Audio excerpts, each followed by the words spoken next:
नमस्कार। आज पुनः एक नए एपिसोड के साथ फिर हाजिर हूँ। करुणा दृष्टि इंद्रजीत बेनीवाल चैनल पे। और आज की जो मेरी खास बात है वो है कि एक सफल विद्यार्थी को अपने जीवन में क्या करना चाहिए ताकि वो अपनी मंजिल को बहुत आसानी से प्राप्त कर सके।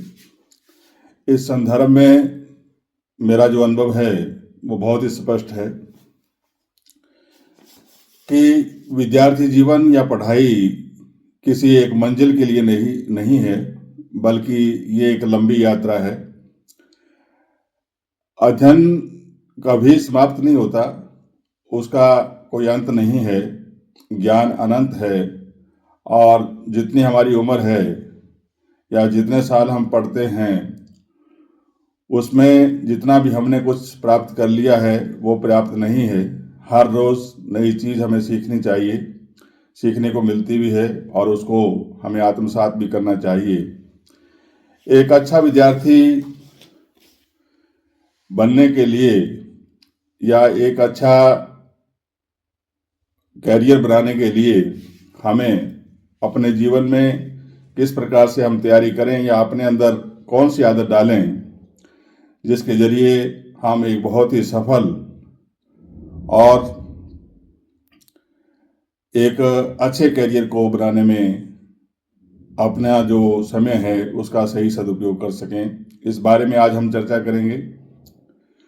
तो मेरे कहने का तात्पर्य ये है कि पढ़ाई सिर्फ किसी मंजिल को प्राप्त करने के लिए नहीं है, बल्कि एक ये लंबी यात्रा है जो हमने शुरू की है और इसका कहीं कोई अंत नहीं है।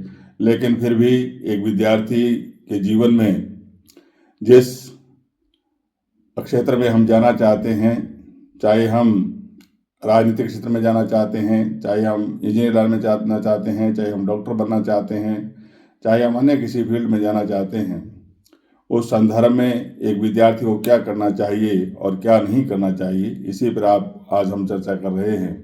आशा करता हूं कि आप इसको ध्यान से सुनेंगे और एक सफल विद्यार्थी बनने के लिए उन चीज़ों को आप अपने जीवन में ढालने का प्रयास करेंगे।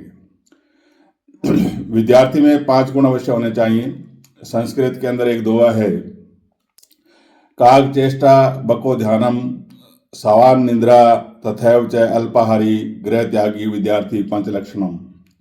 तो विद्यार्थी में ये 5 गुण होने चाहिए। कौवे जैसी चेष्टा होनी चाहिए, बुगले जैसा ध्यान होना चाहिए जो पानी में भी अपनी नज़र गड़ा करके मछली को पकड़ लेता है, और कुत्ते जैसी नींद होनी चाहिए कि ताकि थोड़ा सा भी हलचल होने पर हमारी निद्रा जो है वो खुल जानी चाहिए, यानी आलस्य हमारे जीवन में नहीं होना चाहिए। हमें अल्पाहारी का मतलब ये है कि ये नहीं है कि हम बहुत सारा खाना खा करके हमें रेस्ट की आवश्यकता पड़े और सो जाएं।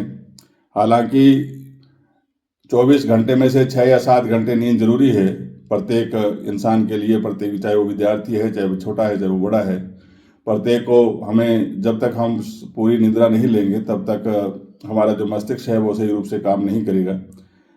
तो हमें थोड़ा सा अल्पाहारी रहना चाहिए विद्यार्थी जीवन के अंदर। और गृह त्यागी का मतलब है कि त्याग की भावना उसके अंदर होनी चाहिए कि जहाँ भी जरूरत पड़े वो जाने के लिए तैयार रहे। ये 5 जो गुण हैं वो एक विद्यार्थी के अंदर होने चाहिए।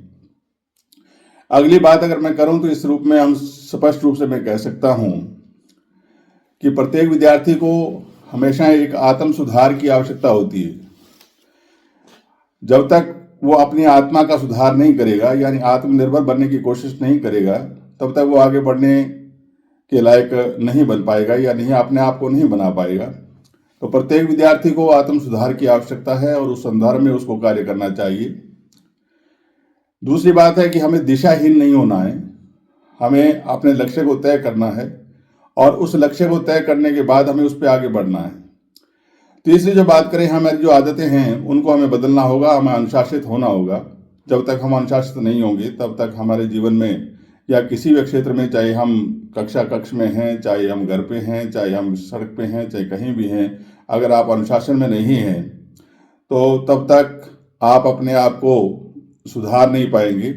तो ये आदतें थोड़ी सी आपकी बदलनी पड़ेंगी। तीसरी पॉइंट पे हम बात करें तो हमें प्यार करना चाहिए। प्यार का मेरा मतलब है कि आप अपने पढ़ाई से प्यार करें, अपनी किताबों से प्यार करें, अपने शिक्षक से प्यार करें, अपने पेरेंट्स से प्यार करें, अपने से बड़ों से प्यार करें, क्योंकि उनसे हमें सीखने को मिलता है। जब तक आप उनके सानिध्य में नहीं जाएंगे तब तक आपको बहुत सी बातों का ज्ञान नहीं होगा। ये सर्वसत्य है, सर्वविदित है कि जब तक हम अपने से बड़ों का आदर नहीं करेंगे, उनसे प्यार नहीं करेंगे, उनसे दोस्ताना नहीं रखेंगे, तब तक हमें सीखने को कुछ भी नहीं मिलेगा। क्योंकि जीवन में अगर अनुभव लेना है तो आपको बुजुर्गों के पास जाना होगा, उनके पास बैठना होगा, उनसे कुछ सीखना होगा। हमारे जो सीनियर्स हैं उनसे हमें शिक्षा लेनी होगी, तभी हम बहुत आसानी से हमारी आने वाली समस्याओं के बारे में जान सकते हैं। नए विचारों को हमें अपनाना चाहिए। अगला जो पॉइंट मैं जिस पे जिक्र करना चाहता हूं कि विद्यार्थी को अपने जीवन के अंदर नए विचार सर्जित करने चाहिए, और नए विचार सर्जित करके उन पे हमें एक दूसरे के साथ कोशिश करनी चाहिए कि उनको हम साझा करें और उन पर डिस्कस करें, उन पर तर्क और वितर्क करें, ताकि हम उन विचारों को सर्जन करके हमारे जीवन में लाने का प्रयास करें। किताबों को हमें पढ़ना चाहिए निश्चित तौर पे।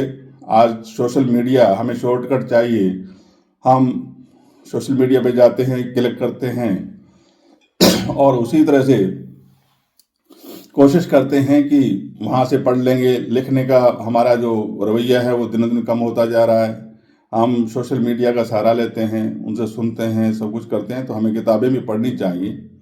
अगर जब तक हम किताबें नहीं पढ़ेंगे और रिटर्न वर्क नहीं करेंगे तब तक हम किसी भी प्रकार से आगे बढ़ने में सक्षम नहीं होंगे। खुद का आकलन हमें हमेशा करना चाहिए कि मैं क्या कर रहा हूँ और मुझे क्या करना चाहिए और क्या नहीं करना चाहिए। आत्मा की जो आवाज़ है उसको सुनना चाहिए। आप कहाँ गलत हैं, कहाँ सही हैं।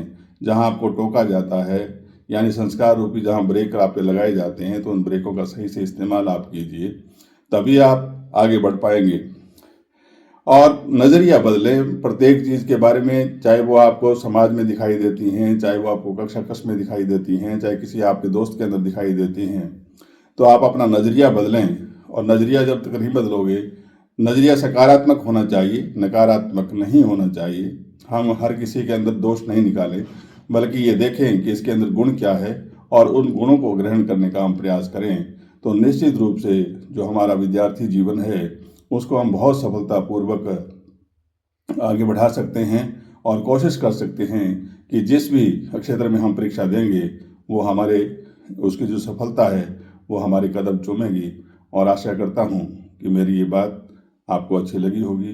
अगर अच्छी लगी है तो निश्चित रूप से आप कमेंट करना और बताना, हम आगे भी प्रयास करते रहेंगे। इसीलिए एक बार पुनः आपका इस चैनल पर आने के लिए बहुत बहुत आभार, बहुत बहुत धन्यवाद। इसी प्रकार से आपका प्यार और स्नेह मिलता रहा तो निश्चित रूप से मैं और ज़्यादा कोशिश करूँगा कि किस तरह से विद्यार्थी जीवन को संवारा जाए और आगे बढ़ाया जाए, ताकि वो अपनी अच्छी मेहनत के बदले अच्छी सफलता प्राप्त कर सकें। धन्यवाद। जय हिंद, जय भारत।